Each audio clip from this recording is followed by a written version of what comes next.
11월 22일 오늘 통독 본문은 고린도전서 10장부터 13장의 말씀입니다. 8장에서 취급되었던 우상의 제물에 관한 교훈이 10장에서 이스라엘의 역사와 관련하여 다시 진지하게 다루어지고 있습니다. 출애굽 역사를 신뢰로 들어 고린도 교인들의 불신앙을 경고하고 있으며, 이스라엘이 하나님의 백성으로 선택받은 것은 교회가 세상으로부터 택함받은 것과 같음을 말하며, 이스라엘이 하나님의 인도하심으로 애굽을 탈출하여 홍해를 건너고 광야에서 만나를 먹으며 반석에서 나는 물을 마신 것은 우리가 세상으로부터 분리되어 세례를 받고 그리스도와 함께 연합할 것을 예시하는 것입니다. 우상의 제물에 대한 바울의 결론은 음식 그 자체가 나쁜 것은 아니지만 그것을 먹는 행동이 남에게 해를 주느냐 유익을 주느냐가 중요하다는 것입니다. 그리스도인들은 무슨 일을 하든지 그것이 하나님께 영광이 되는 일인가 고려해야 하며, 기독교 공동체 전체와 그리스도인 지체의 유익을 염두에 두어야 합니다. 11장은 교회 예배와 성찬에 관한 문제들을 다루고 있습니다.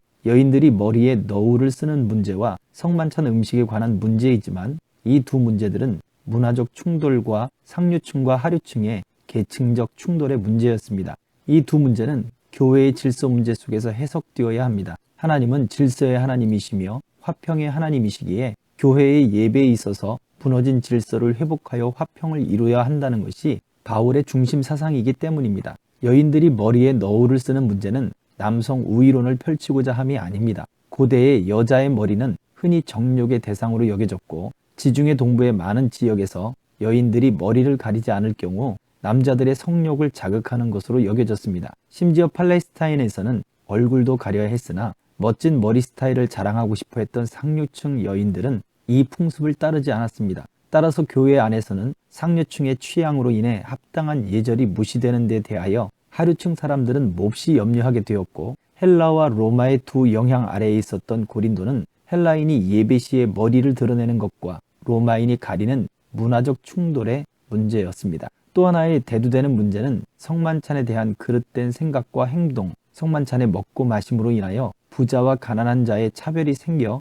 두 그룹으로 갈라지는 불의한 일이 일어난 것입니다. 그러므로 교회 안에서 여인들 스스로 자신의 자유를 제한하여 많은 사람의 유익을 도모하라는 교훈과 먹고 마시는 것으로 인하여 공동체를 무너뜨리는 어리석은 일을 범하지 말라는 경고의 말씀은 같은 교훈을 가지고 있습니다. 무슨 일을 하든지 하나님의 영광을 위하여 할 것이며 성도 상호 간의 사랑을 확인할 수 있기를 바라는 것입니다. 12장을 통하여 바울은 은사의 참된 본질을 규명함으로써 고린도 교회에 나타난 영적 은사들에 대한 그릇된 견해를 바로잡고자 하였습니다. 즉, 은사 문제로 생긴 개인적 교만 또는 영적 우월주의 및 분파주의를 경계하고 교회의 덕을 세우는 사랑의 공동체됨을 권면하는 데에 기록 의도가 있습니다. 은사의 다양성은 몸으로 비유되어 은사와 봉사 그리고 역사의 다양함은 하나님의 은혜가 구체적이고도 실제적으로 각 사람에게 임한다는 사실을 말해줍니다.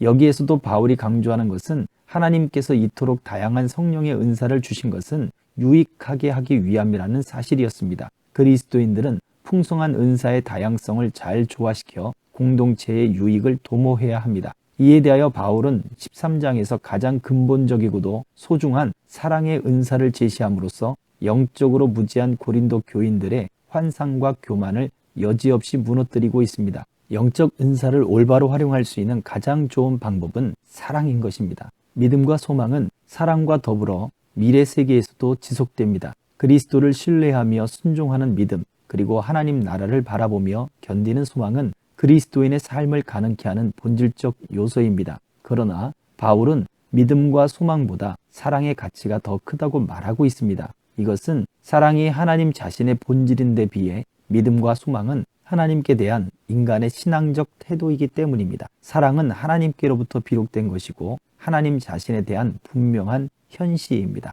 그러므로 사랑이란 인간이 스스로 성취해야 할 덕목들 중에 있는 하나가 아닌 것입니다.